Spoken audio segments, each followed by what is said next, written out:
جبر کے رشتے بنانے والے صرف جسم فتح کر سکتے ہیں، روحوں پر ان کا اختیار نہیں ہوتا کیونکہ روحیں آزاد ہوتی ہیں۔ مرد کا سب سے بڑا خسارہ ہے کہ وہ عورت کے دل سے اتر جائے، پھر چاہے وہ اس کے لیے دنیا کی ساری دولت لٹا دے، پر عورت کے دل میں پھر سے اپنا مقام نہیں پا سکتا۔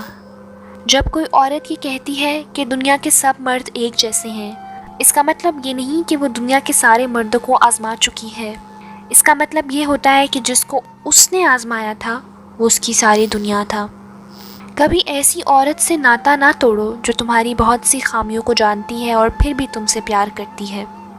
عورت کیسی ہو سب گفتگو کرتے ہیں، مگر مرد کیسا ہو کبھی یہ سوچا؟ آج کل لوگ خالص ہونا پسند نہیں کرتے، لیکن تلاش ہمیشہ مخلص لوگوں کی ہی کرتے ہیں۔ اگر کوئی عورت ایک وقت میں ایک سے زیادہ مردوں سے تعلق رکھے تو اسے بدچلن، 2 نمبر، بے حیا اور نہ جانے کتنے برے ناموں سے پکارا جاتا ہے۔ لیکن اس معاشرے میں اگر کوئی مرد اسی طرح کرے تو اسے ان ناموں سے کیوں نہیں پکارا جاتا؟